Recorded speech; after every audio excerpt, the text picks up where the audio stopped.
Hi everyone, welcome to Wandering DMs. I'm Paul. And I'm Dan, and today on Wandering DMs, we're going to be talking about Retroclones, games that play like classic Dungeons & Dragons, but aren't from Hasbro or Wizards of the Coast. Possibly you're in the market for such a game at this time, so we're going to review them and talk about their current legal status going forward. All that and more today on Wandering DMs. Now, before we get to that, I want to remind everyone that after the show, we will be hosting our after-party chat, which is hosted on our private Discord, available to our patrons. So if you want to join in on that, please go to patreon.com/wanderingdms. Yeah, definitely. We'll look forward to seeing people there.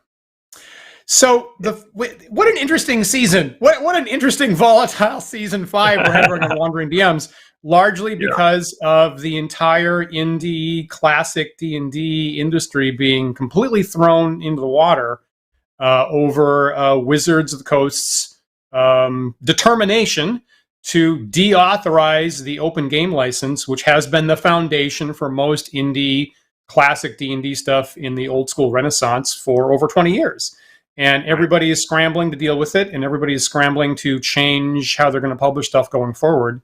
And it's probably the single most chaotic kerfuffle that we've seen ever in at least the OSR, if not D&D gaming entirely.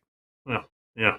Now, most, if not all, let's say most of these retroclones we're going to talk about today were built on top of the backbone of the OGL. So, of course, how the things roll out with the OGL, I'm sure, will impact these retroclones one way or another. But real quick, Dan, let's go back. I'm sure most of our viewers already know this, but let's really quickly sum up what exactly is a retroclone, where did they come from, why do they exist? Yeah, I heard Matt Finch talking about this the other day. I'll probably bring him up a couple times today because he's pretty foundational to this. If you go back to the early 2000s, Wizards of the Coast had 3rd edition D&D on the market, and we were starting to see things like drive-through RPG, publishing PDF type stuff for gaming. The open game license was available, but WotC did not have any older editions of the game available for purchase anymore. So original D&D, BX, 1st edition, 2nd edition were nowhere legally available from a first party market. So you could buy stuff from collectors maybe. To be clear, I believe they were briefly, right? And then WotC specifically took them down, right? Specifically removed them because they were worried about piracy. So those went away, and so suddenly, you could not get, unless you had the actual physical old books, and you could get those. You could go scrounge through eBay and find them, but if you didn't have prices were going up. Yep, you're totally correct, Paul. Of course, and the prices were kind of disturbingly going up. And for those of us that really do like the cleanliness or the rawness of the original games, it was getting harder to kind of invite players to join us because of that difficulty of getting the books and stuff like that. So there was a push. Point. I very much remember that, of trying to run old school D&D and players wanting to know, like, well, where do I get the books? And good luck. There you go. So a couple of people had the bright idea that you could use the open game license and you could use the SRD, the system reference document, the core mechanics of 3rd edition D&D, which in many ways, in many places, were copy pasted from earlier editions, actually. And you could use that as a raw material, so to speak, to recreate older editions legally under the OGL and put them on the market and make it easier for players to interface and come to our tables and know what was happening. I was hearing, it's interesting what a radical step this was at the time, because I myself have gotten accustomed to this. And when I heard Mr. Finch talking the other day, he said that when he initially started working on Osric, as one of the things that he's done, most people expected him to get sued. Most people expected Wizards of the Coast to legally confront that and try to stop that. And Mr. Finch, who I believe himself is a trained attorney, also thought that was going to happen to the extent that he was uncomfortable publishing it. And you can, Paul has the cover to the Osric book up at this point, and you notice that Matt Finch, who started writing it, his name is not on the cover. You see editor-in-chief Stuart Marshall there because Mr. Marshall was the one who was willing to take the risk to actually publish it because he's in the UK. And Mr. Finch actually stepped aside, assuming that this was going to be legally risky. And it turns out that this actually has been successful for going on 20 years now. But at the time, the majority of people thought that this was going to be impossible.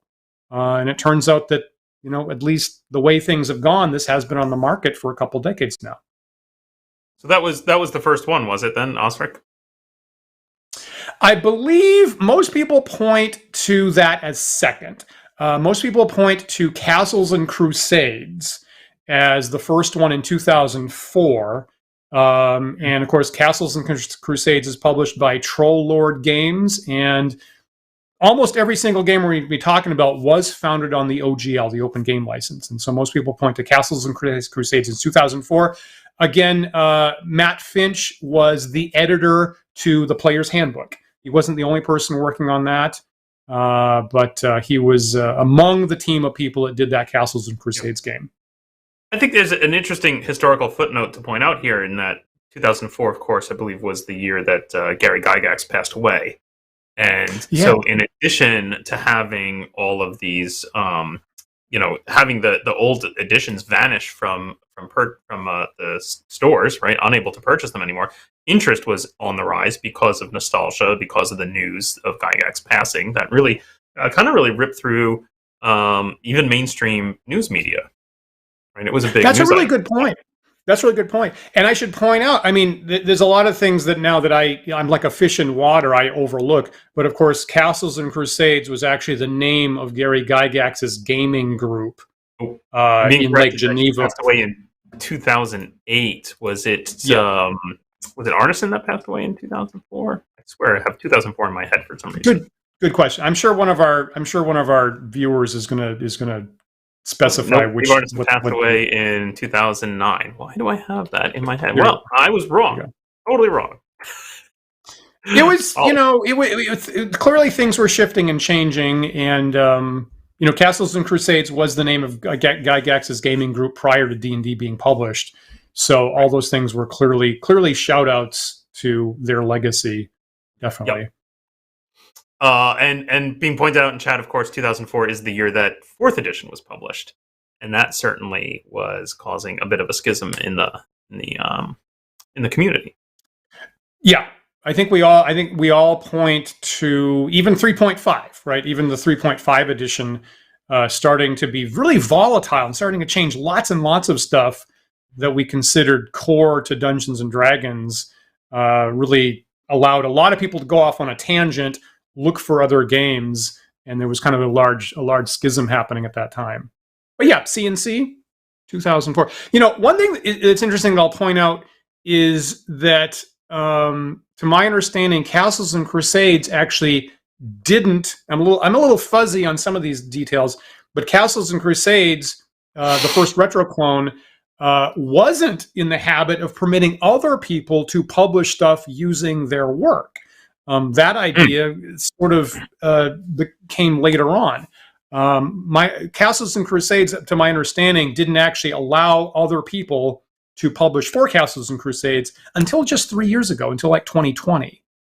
And from what I've seen going forward, because Troll Lord Games still does update Castles and Crusades, Troll Lord recently said that they expect to keep publishing this.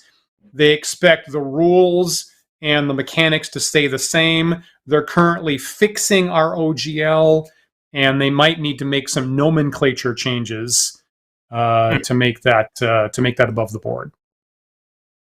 Interesting. Have you played Castles and Crusades, Dan?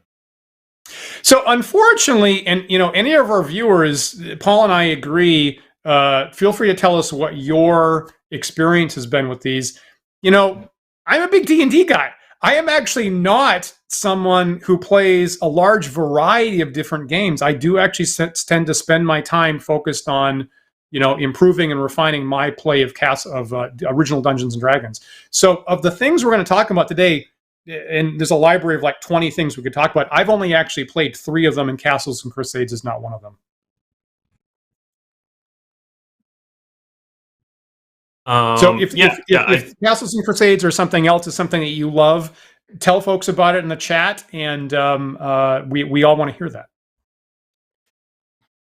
So Castles and Crusades is emulating what? First edition? Is that right? Is it? Or is it I don't. That one, you know what? that one I felt I got a blank on. I tried to answer that question for myself, and I got a blank on that. So if anybody in the chat, what specific edition of D&D is Castles and Crusades closest to? I can answer that for a bunch of other stuff, but not CNC. Certainly, Osric is emulating first edition D&D, and I will say Osric is a game that I have gotten to play. I played that in in 2010 at Gen Con. There was a tournament that was run, an Osric tournament that I got to play in. Nice. So chat is suggesting that CNC started out as basically stripped down third edition. So I think that's compatible, because it was just starting. That makes sense to me, actually, because it was just starting to dip the toe into, can we make alternative games, before we became convinced that you could do an actual Retroclone. Fascinating. So So would you even call it a Retroclone? I guess is the head scratcher that I'm stuck with here. You could definitely argue that about many of the things we might possibly talk about today. What exactly counts as a Retroclone is, of course, not legally defined. There you go. All right, so we're gonna try and tackle these roughly in chronological order as best we can, right? That's the plan. Yeah, let's look at. You've mentioned Osric a couple times. Let's talk about Osric. Yeah, let's talk about Osric. Yep. So Osric came out in 2006, and it is specifically trying to replicate first edition AD&D, like Paul said. And just to recap, Matt Finch, who has been, foundation at least 3 of these Retroclones, probably the first 3 of the first 5 Retroclones, started writing Osric. With his knowledge of law, thought that you could actually, this would be the first maybe real Retroclone trying to replicate the play of an earlier game using the OGL, handed it off to Stuart Marshall over the perceived legal risk. And Stuart Marshall has been updating it and refining it ever since. Still in the market. And I'm personally a little unclear on what they're going to do going forward. But founded on the OGL, so they have to deal with that at this time. So, what did you think of the game when you played it, Paul? I mean, it felt pretty much like first edition D&D to me. I can't say that I noticed a massive difference. No, I didn't get deep in it. I will say that, right? I played in a tournament, so I played it a little bit, so I didn't get to really dive deep into Osric. So maybe I'll reserve my comments until we push forward into Labyrinth Lord, because I've done much, much deeper analysis of. Let's talk about Labyrinth Lord. All right, Labyrinth Lord. Yeah. So Labyrinth Lord is your BX Retroclone, and this one I played a ton.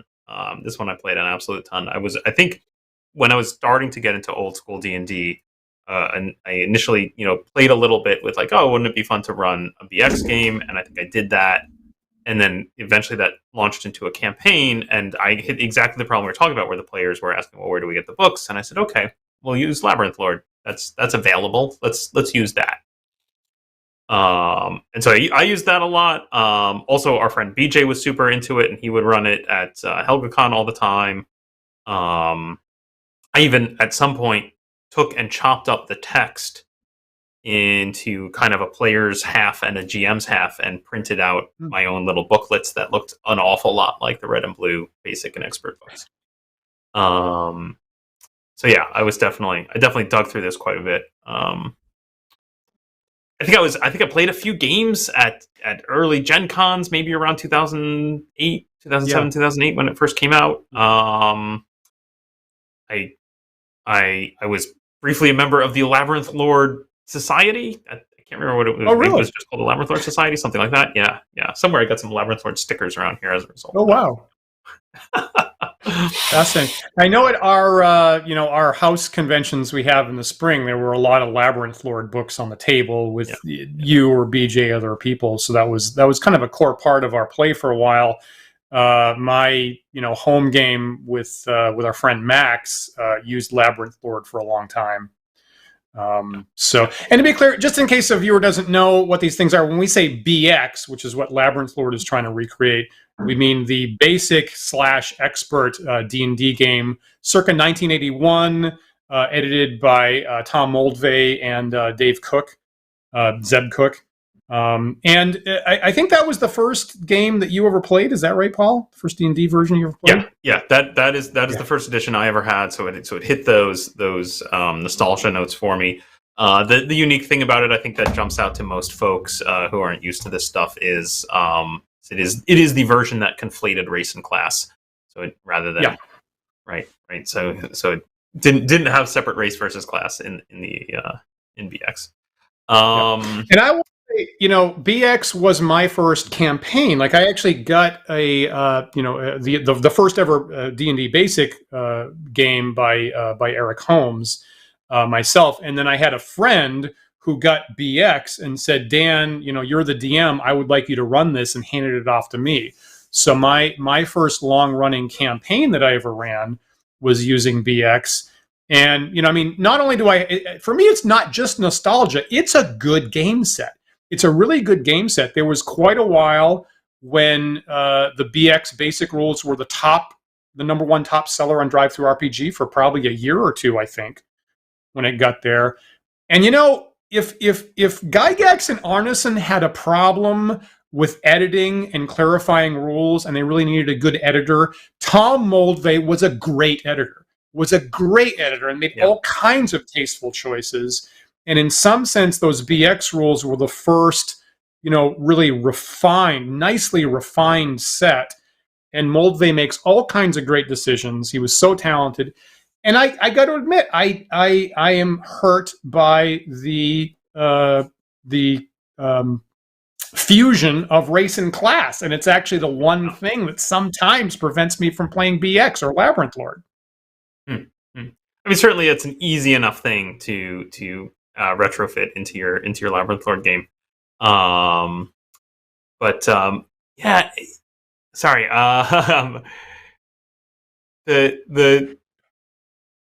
So I started running a campaign of BX in 2010.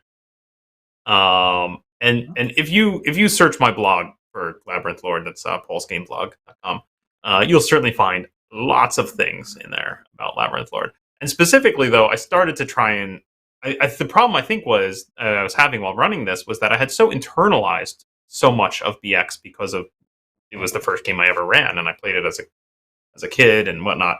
But I just internalized some things, and then was surprised to find them different in Labyrinth Lord.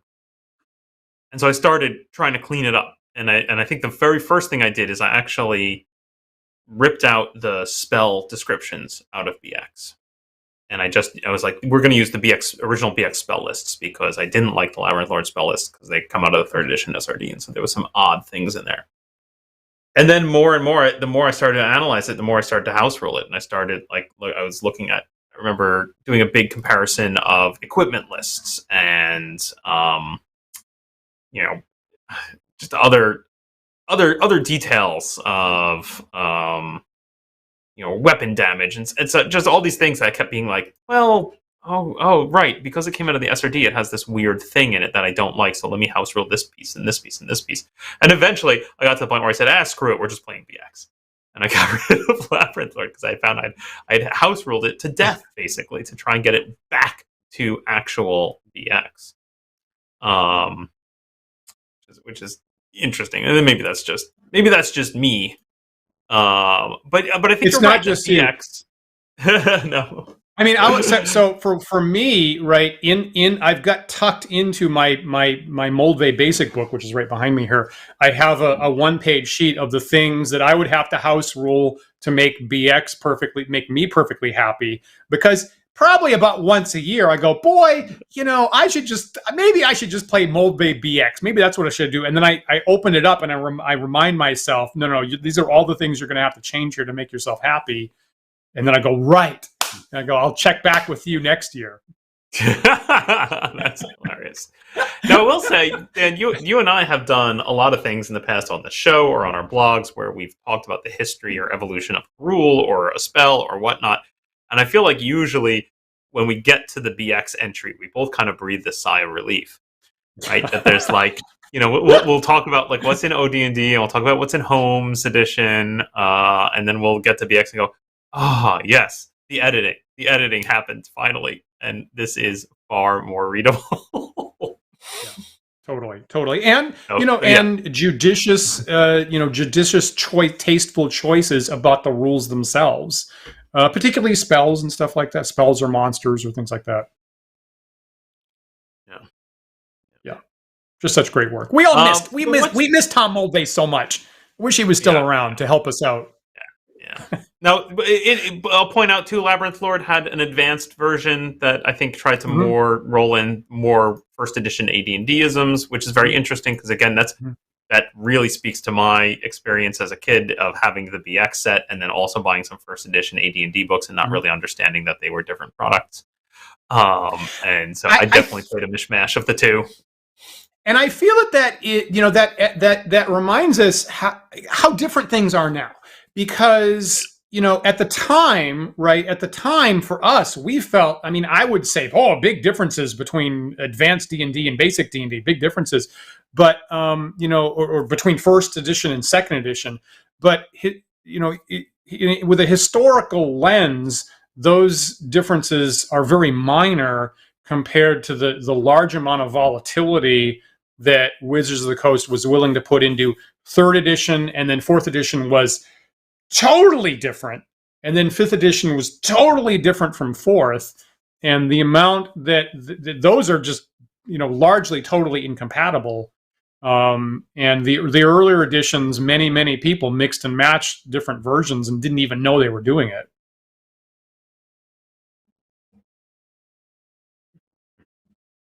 And what's the status of Labyrinth Lord right now? This is the piece of I don't know. I drew a blank. I drew a blank when I tried to find that out yesterday. If anybody knows what Labyrinth Lord is currently doing, I'd like to know it. That I couldn't find. Yeah, I feel like that's a little difficult to track down. So, can you still play Labyrinth Lord? I suppose you could, but at least for now, right? Like one of the caveats here, of course, is like who knows what's going to happen to any of these once new OGLs are released. Yeah, and the current claim from Wizards of the Coast is that they're definitely going to deauthorize OGL 1.0, but they are still going to. So you can't make anything new, but you can still publish stuff that was made with OGL 1.0. Now, me as a completely amateur, non-legal person, that seems entirely incoherent. I don't understand legally what it would mean to deauthorize something in that case. You can still sell the old product, but you can't make a new product. And of course, it would. I guess it would prevent anybody else downstream from you using your stuff, which was the whole point of open gaming. So very confusing, and I personally don't understand what that could possibly mean. So we'll see going forward where things land. Let me just put this up. So Stephen is helping us out here. I'll throw this up on screen. Thank you, Stephen. So Stephen Lundell is saying Labyrinth Lord announced a new edition coming up a few months ago, but Stephen has not heard how they might change their approach regarding the OGL. Thanks for that, Stephen. Yep. Great. All right, let's move Labyrinth on. Lord, Labyrinth Lord came out in 2007. The other game that came out in 2007 was the Basic Fantasy RPG, and their intent was also to replicate BX. Myself, I'm certainly less familiar with the Basic Fantasy RPG. And so if anybody has played that, feel free to tell us. Now, their situation is similarly, they are planning on coming out with a 4th edition of Basic RPG. Up until now, it has been based on the OGL, and they're saying they intend the next edition to be OGL free. They're currently working, I think they have a community project to find all the SRD atoms in it, to excise those, and they expect their next version to be licensed with CC, Community Commons. Is that? I always get that wrong. Is that what CC stands for? It's in Creative Commons, right? That's what I'm trying to say. Creative Commons. Thank you. Right, and that's their plan for upcoming Basic Fantasy. Cool. I've not played Basic Fantasy. I've definitely heard a lot of people really like it. I see a note here in the chat from Kevin. Thank you, that it is BX but with ascending AC. Hey, cool. Actually, I think maybe heresy. Now many people I like it. So what am I going to do? I did. Yeah. Well, I mean, we're not there yet, but I know that there are some certain Retroclones that give you the option, or like you could do either. Here's both. Sure. I think Swords and Wizardry does that. I think quite a few. Yeah, I think quite a few wound up doing that. Yeah. I like 1 digits myself. That's among my issues with that. Is the ascending AC always has to have 2 digits, and the old type only had 1 digit. Anyway, let's not talk about that. Okay. Yeah. So sorry, you were saying fine. that it is. It's fine. It is Basic Fantasy. I think you were just mentioning is still being actively supported, and you can go and get it. I did quickly look on Drive-Thru RPG just now. Labyrinth Lord is still there. You can still buy it. But yeah, there's a big question mark over like what kind of support does it have, or what's going to happen to it in the future. Yeah. Whereas it does sound like Basic Fantasy is a little more active right now. I know they're working on it right today. This past week, if you go to basicfantasy.org, go to their forums, and you'll see the community cooperatively trying to pan out those SRD tidbits so they can be removed for their upcoming edition. All right, let's jump ahead, shall we? Yeah, go ahead. So the next one, the next year, there you go.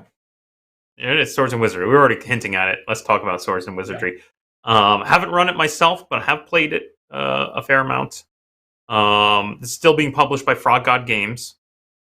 Right, still exists. Close. My understanding is that when Matt Finch left Frog God Games last year and set up Mythmere Games, he took the rights to Swords and Wizardry with him.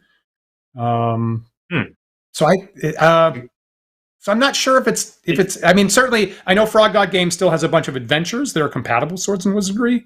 I'm a little hazy on exactly. Swords and Wizardry box set, which we are looking at the cover of right now, is still available for sale on the Frog Gods website. Great.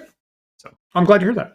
Maybe they're just trying to run through whatever stock they have remaining. I don't know, but that might be the case. It's still available.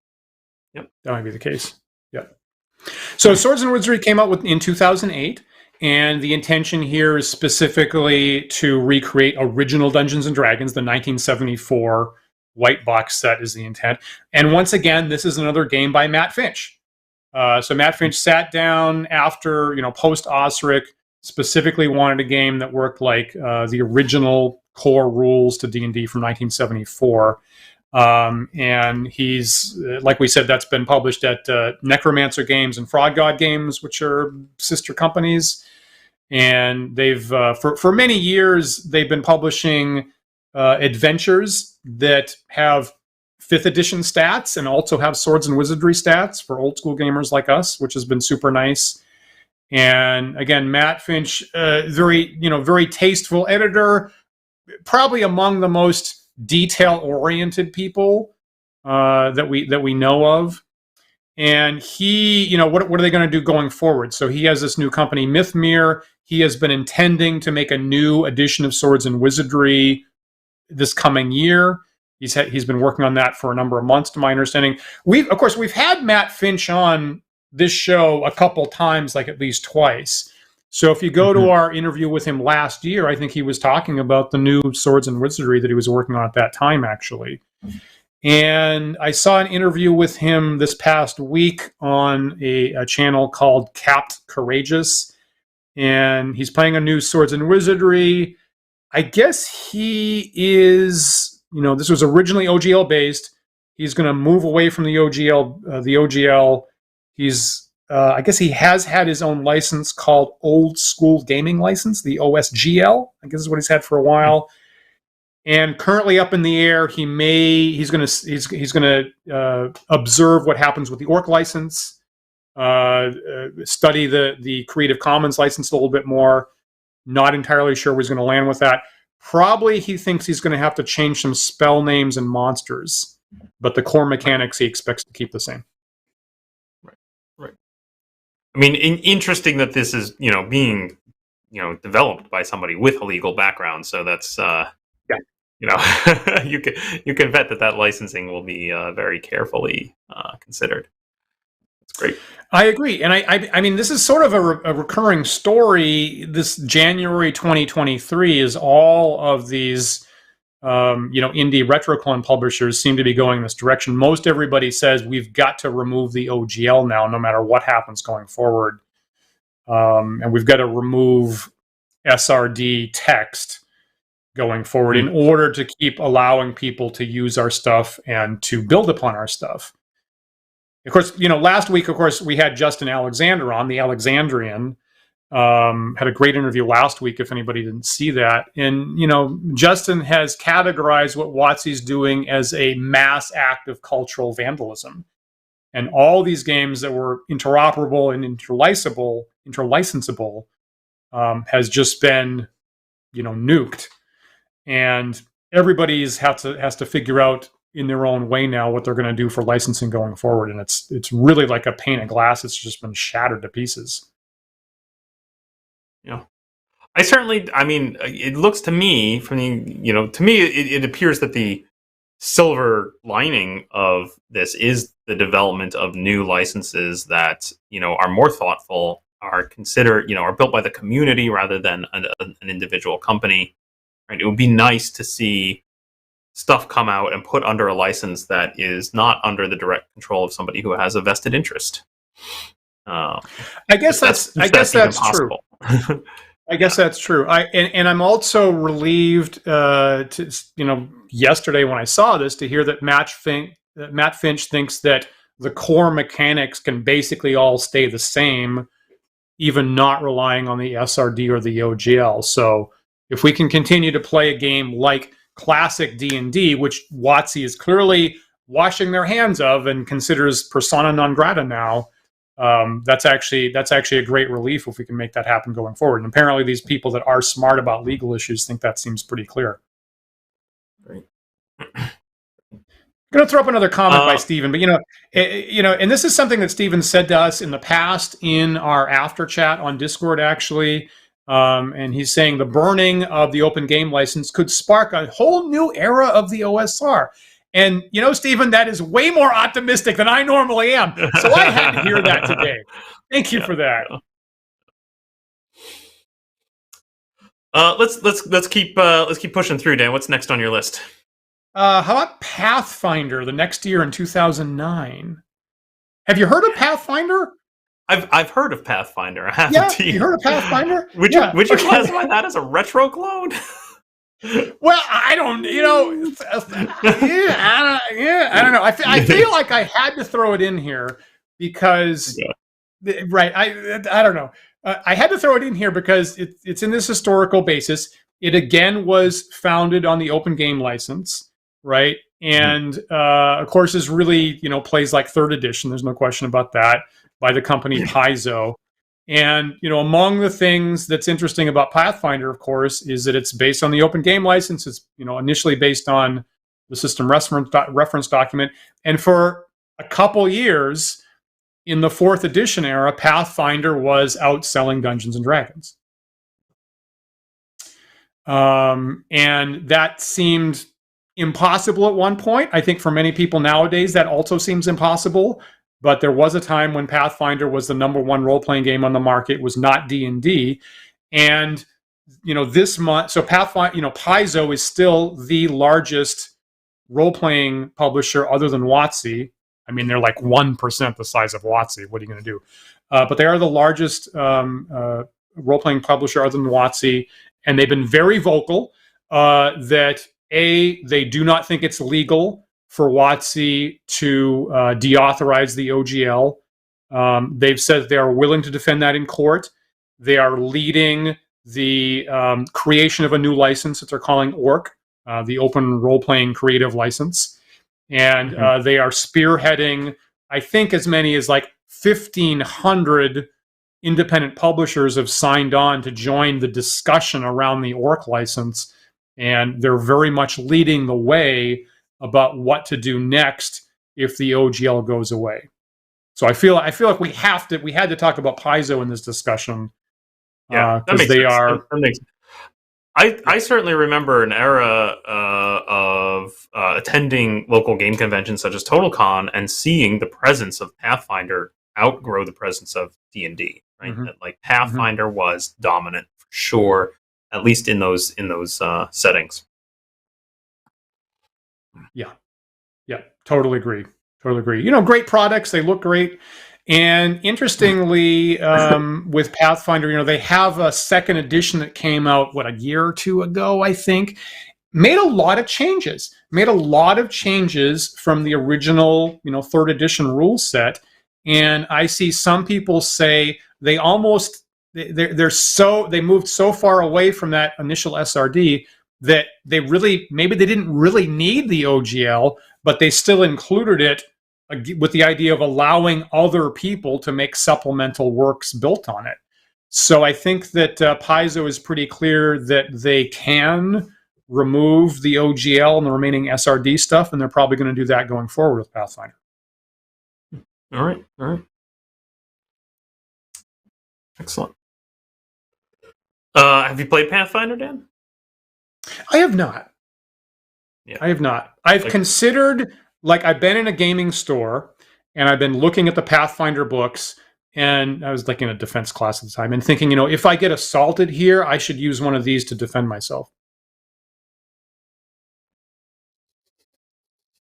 I think I'd choose DCC over Pathfinder for that purpose, but I hear you. Well, DCC came later. I understand what you're saying there, Paul. This was before DCC came out. I see what you're saying. Also legitimate. Yeah, great. Okay. So let's. I think you're absolutely right. It's worth a nod. I've never played it myself either. Definitely, my impression of it, and I think this is coming across in the chat as well right now, was that when 4th edition came out and there was a lot of fracturing of the community, folks who wanted to just keep playing something that was very much like 3rd edition, a lot of them moved to Pathfinder, right? And then some folks moved on to 4th edition D&D, and some folks such as you and I, left D&D entirely at that point, or went to either old school, or me personally, I found shelter in Savage Worlds for many years. So yes. Yes.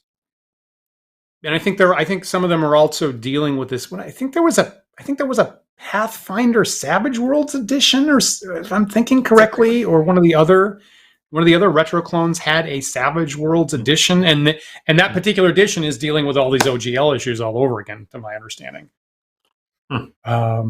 Yeah. So for time purposes, maybe maybe we should start skipping a couple. So there's Dark Dungeons in 2010, which is trying to recreate the D&D Cyclopedia version of the game, which was a compilation of Menser Beckme, basically. There was in 2011 there was Mazes and Perils, which is trying to recreate Holmes' basic D&D, which is the version that I actually started with myself.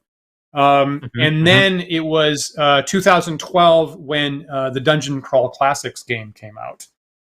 And of course, Goodman had been publishing Dungeon Crawl Classics as an adventure series for many years before that, for 3rd edition initially. And then in the 4th edition era, he came out with his own game Dungeon Crawl Classics, again, initially based on the OGL. Mm-hmm. Mm-hmm. Again, is this a retro clone? Arguably not. It's its own thing. It's not trying to recreate any particular game, but it certainly, has the same flavor, I think. It recreates, Appendix N, right? The same pulp literature that inspired Gygax and Arneson for D&D. So it comes from the same kind of place. It also has an Appendix O on online resources where I'm named at. So I'm always have a soft spot for DCC. This I've played this for a number of years. Max ran a campaign using Dungeon Crawl Classics for about 2 years. And probably my second longest player character that I've ever run myself was a DCC character that I have a really fond spot for. Survived the campaign, didn't die, I'll point out, which I feel pretty good about. Yeah, excellent. Yeah, I've both run and played DCC a fair amount, and variations of DCC.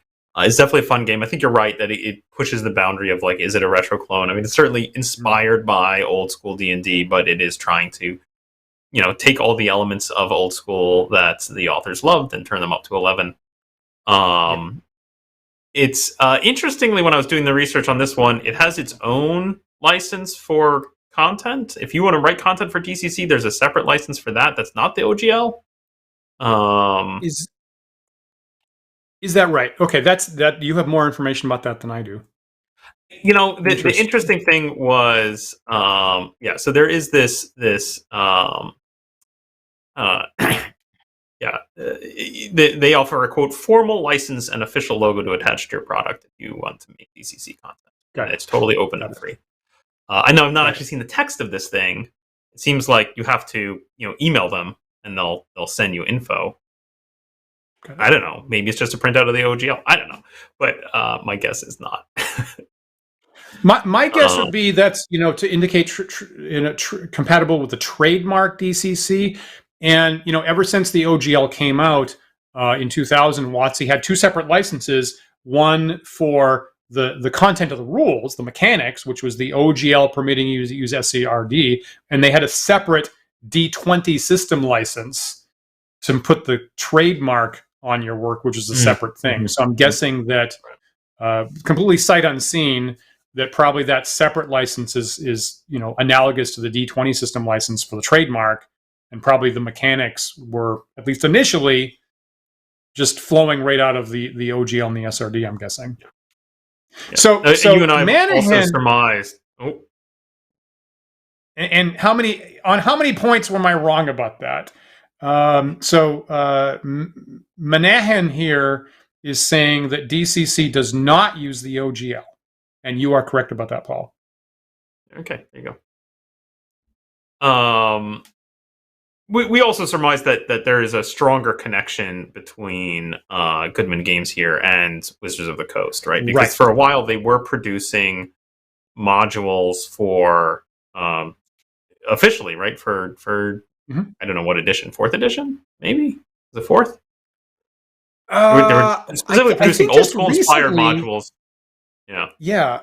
I think, up until like this past year, I think they've had this reincarnated line of take an old classic D&D module from the 80s, build it up more, I believe release it for, I'm not even entirely sure what rule set, maybe 5th edition, maybe DCC. So they...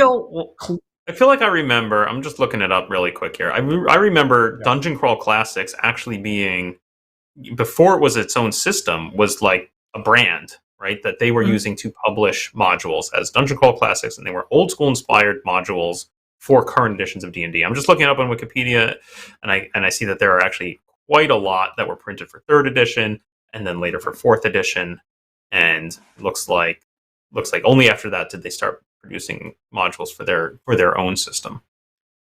100%. That's exactly how that flowed. Yeah. It looks like 52 maybe modules printed for 3rd edition. So yeah. Anyway, clearly they had some kind of agreement with Wizards of the Coast to directly produce stuff for them.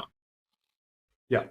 So what I've seen from Goodman in the last week, and clearly they have a clearly tight business relationship with WotC, is Goodman said, we have reviewed the possible changes going forward and determined that they will not impact our line of role-playing games. Fans, don't worry. We think we will all just be fine.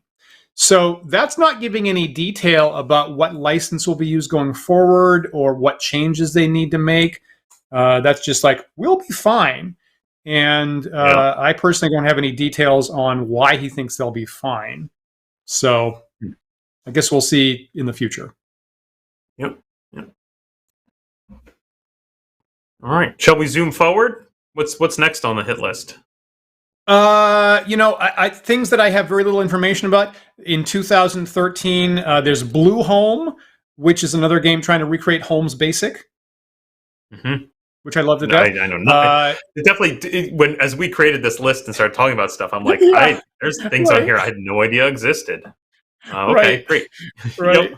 Yep. You know what? One I didn't even mention, in 2012, there's a game called For Gold and Glory, which is, just pull that up and read the font and see if you can tell me from the font. That's a second edition Retroclone, surely. You nailed it.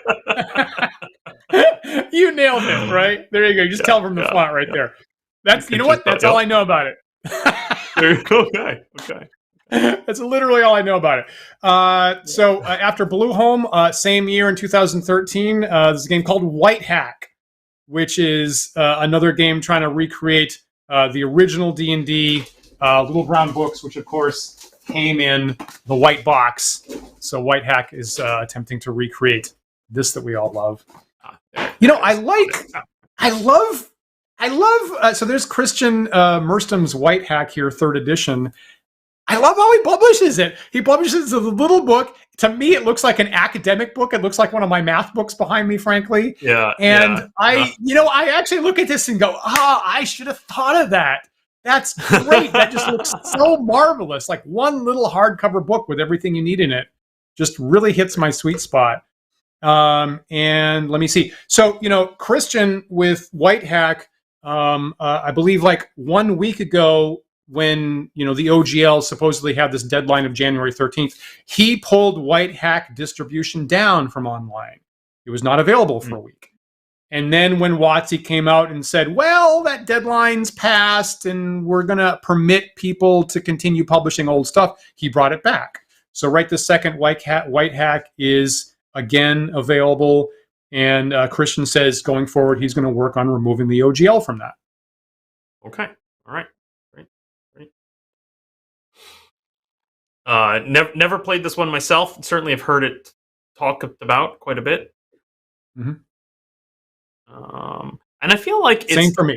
I don't know if this is true or not, but I have the vague spidey sense telling me that people use this as a basis for further iterations. That White Hack is a thing that itself has been hacked, if you will, a bunch. Mm-hmm. Is that not true? I think you're right, and I think Christian has some supplements for it that kind of build it out in different ways. I think I'm not super up to speed on White Hack, unfortunately. Okay, because there's also a game called Black Hack, isn't there? I don't know if that's related to White Hack. I think you're right. I've heard of that. Yeah. Okay. Yep. And then Blue Hack, being told in chat, exists. So okay. Yeah. All right. Okay, people. That might be enough. I'm gonna come out with Ochre Hack. How about that? How do you like that? Sounds good. Okay. We're so close to the end. We only have 10 minutes left. Dan. What's left? What's still on the list? Okay, so that's early in the hour, at least one of our viewers mentioned OSC, Old School Essentials, and so many people are playing that these days. Came out now 5 years ago in 2018. Love what it looks like. Love that they get Errol Otis to do some of the artwork for it.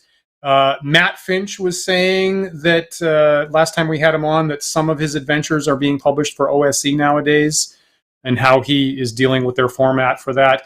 Again, trying to recreate BX that so many of us love to death.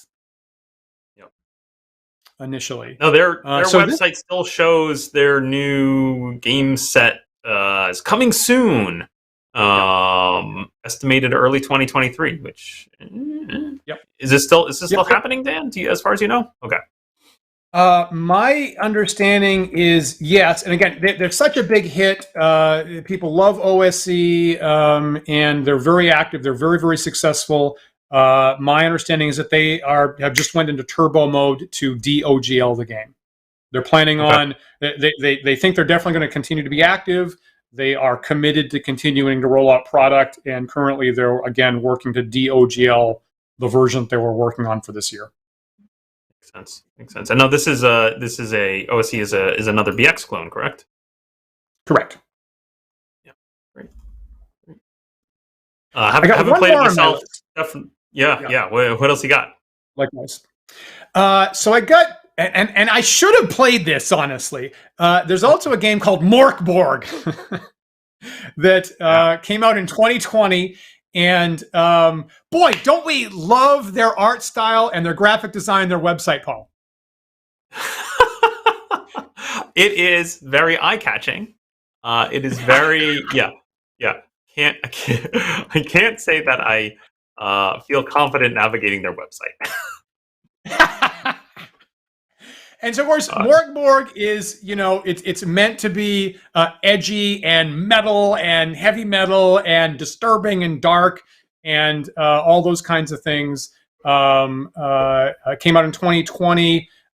Max has been running some games of Morkborg, and unfortunately, I've been too busy to join in on those. Frankly, I could have done that on Friday, and I would have been slightly more prepared for this show actually. Many people, Morkborg has made an impression on many people. Big hit. It's the first one on our list, to my knowledge. It's the first one that didn't start off based on OGL material. So they're their own thing, and they do have, their own license for other people to make compatible works, which is called the Morkborg third-party license. They also have a sci-fi version called Cyborg with the Cyborg license. Why is this the first one that didn't start off with the OGL? Did they anticipate what's going to happen in 2023? Were they super smart about that? Did they have an oracle? Did they use a magic 8-ball or a contact other plane spell? I don't know. When did Morkborg come out? 2020, to my knowledge, I think. Okay. And is it emulating a specific edition of D&D? I don't think so. I think it's a dark. You're right. I think it's more like DCC. I'm speculating honestly as I'm talking here. I'm going to embarrass myself, but I think it's a a mashup of a dark fantasy. I do not know what the exact mechanics are, unfortunately. Okay, but it is OGL driven. It is not. It's the only one here. Oh, sorry, it's not. You specifically just said it is. Is not. Yeah. It is not. Yep. Interesting. And so they're sitting pretty. In some sense, they're sitting pretty because they from the inception didn't use the OGL, and they're like the only game on this list that isn't scrambling right now with what to do next. Yeah. I want to bring up one actually that only just hit me, as we were talking about this, and has just been mentioned in chat, which is 5 Torches Deep. Good point. Which is 5 Torches Deep a Retroclone? I mean, it's 5th edition. It is definitely 5th edition, but refit and stripped down and streamlined to try and be old school. And I often think of it as sort of like the old school embodiment of 5th edition. Okay.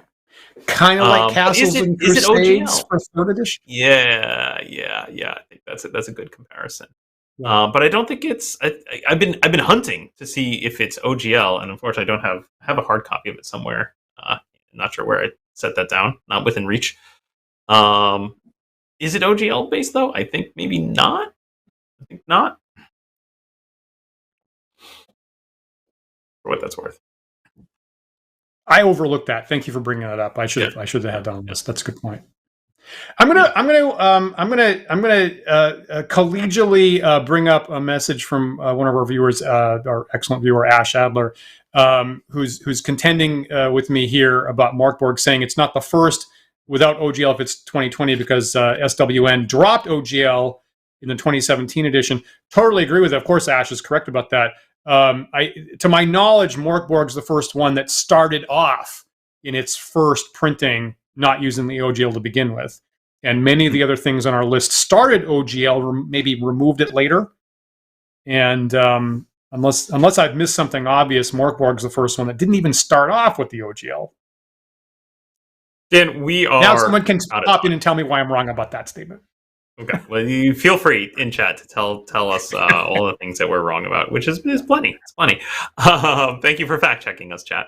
Definitely, Dan. Final thoughts on Retroclones? It's an interesting time. May you live in interesting times, and we've been served that. So big props to the people that have made this possible. Including Matt Finch who was called the uncle of the OSR the other week, and that seems fitting to me. But by taking initially some amount of risk, actually, it's shown that we can participate in this hobby, in this industry on a publishing basis. And it's made this large community of people outside the large corporate structure. And we have been building on each other's work and each other's inspiration for 23 years now. And that's pretty exciting and that's pretty powerful. And I think that it's, durable enough that we'll continue to be able to do this going forward in the face of active threats from a large currently confused corporation. And I thank every single person that's done this, because they've been an inspiration to me all along. And my sympathies and my respect for all the frankly irritating work that everybody has to do to modify their games going forward to keep them on the market. I have to say, I find it heartening as we've gone through this list, how many of them are still active and still trying to roll with the punches here, right? Like a lot of thought and care seems to be putting into many of these Retroclones about how to continue to exist. With just a few exceptions of, I can only think of, frankly, only White Hack jumps out as something that was actually temporarily taken down and now it's back. Mm-hmm. But there's a couple, I think, there where it's question marks, like Labyrinth Lord. Is it still going to exist? Unclear. But it's just due to silence. Not that Dan Proctor has come out and said definitely not or anything. I think that's a great point, Paul. Is when I started researching this, I expected to start finding a whole bunch of websites that's been dead for a couple of years. Right, that was my expectation here, and I basically didn't. Like every single one, almost every single one, I found some kind of current activity and comments this month about what they're going to do for new publications. And I think that highlights the damage of what WotC's doing. Is that these are not one and done projects. All of these Retroclones were intended to be long-term, lifelong product lines, hobby lines. And the fact that these have been designed and maintained for going on 20 years and people expected to continue doing this is really very different from a large company's expectation for the next year or two, and why rug pulling the OGL from folks is much more damaging than I think a large company would have perceived to begin with. These are long-term, lifelong projects, and I am further convinced about that as of today. Great. So if any of our viewers are looking for alternatives to D&D right now, or feeling a little angry about the news that's been coming out of Wizards of the Coast, great list here of stuff for you to check out. If we've missed one, or if you have some news about one where we maybe got it wrong or just didn't have the information at the time of this recording, please leave us a comment here in the YouTube video and tell us what we missed or what information has evolved since we talked about it. I will point out that some folks in the chat are saying that we should have mentioned OED games.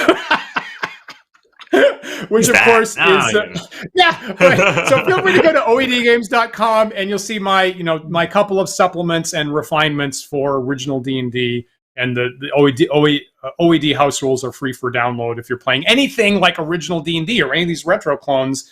And Paul has helped over the years with advice and playtesting. So yeah, that's a thing you can look at too. Thank you for reminding us. To be clear to folks, OED is not itself an entire single set of rules. It is a set of house rules on top of existing stuff. So exactly, slightly different than the other things we've been talking about. You know, I feel like we've asked that question many times today. So I don't know who's in charge of what the hell a Retroclone actually is. You are, viewers. You are. So among other things that you should also remember is the fact that you can like and follow and subscribe to us, the Wandering DMs. We are on YouTube and Twitch and Twitter and Facebook and GitHub and TikTok. And we've got the handle Wandering DMs on all of those sites. So look for us there and subscribe, and you'll get updates on upcoming shows. If you prefer to listen to our shows in audio-only podcast format, you can find them at our website at wanderingdms.com.